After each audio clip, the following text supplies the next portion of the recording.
is a kind of heaviness that doesn't come from your own story. It lingers in your chest, shows up in your decisions, and shapes how you show up in relationships. But when you trace it back, it doesn't belong to you. It's the kind of pain that was passed down, absorbed, inherited, or silently transferred. And the contradiction is haunting. You feel the weight, but you can't find the wound. You carry the emotion, but you don't remember the moment it was born.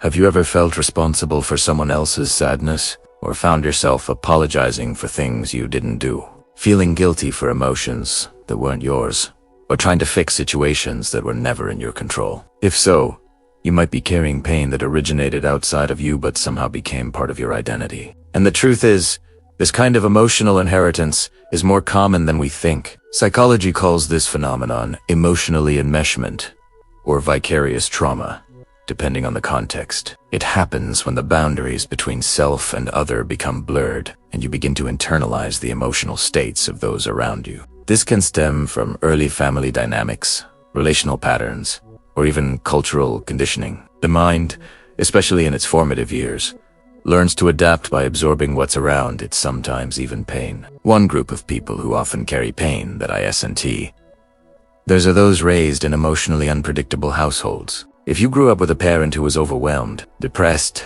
or emotionally unavailable, you may have unconsciously taken on the role of emotional caretaker. You learned to scan moods, anticipate reactions, and soothe others before they asked. Over time, this hyperattunement becomes a default setting. You feel responsible for the emotional climate, even when it's not your storm. And as an adult, you may find yourself absorbing the pain of partners, friends, or coworkers, because your nervous system was trained to do so. Another group includes highly empathetic individuals, especially those with a personality leaning toward the intuitive feeling spectrum in models like MBTI.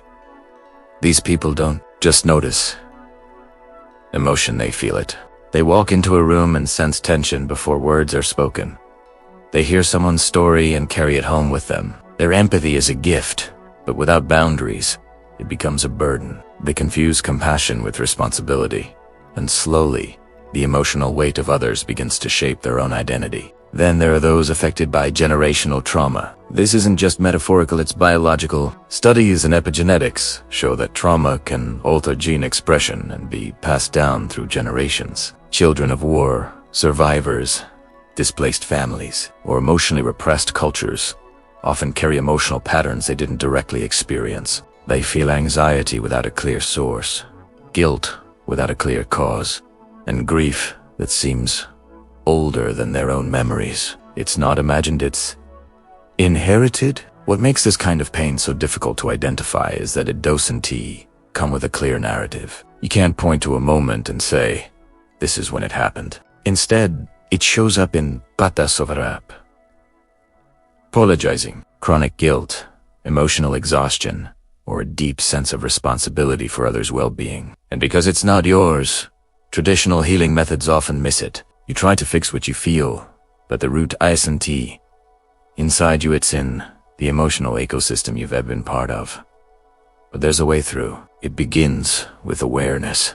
When you start asking, is this mine? You create space between the emotion and the identity. You begin to notice when you're absorbing instead of observing. You start to recognize the difference between empathy and enmeshment, between compassion and self-erasure. And slowly, you begin to return to yourself. Because healing isn't just about releasing penites, about returning what was never yours to carry. It's about honoring your sensitivity without sacrificing your boundaries. It is about learning that you can care deeply without losing yourself in someone else's wounds. So if you've been feeling heavy without knowing why, maybe it's time to look at what you've been carrying, not with judgment, but with curiosity. Because sometimes the most powerful healing begins not with fixing, but with understanding. If this resonated with you, consider subscribing for more insights into the psychology of emotion, identity, and healing.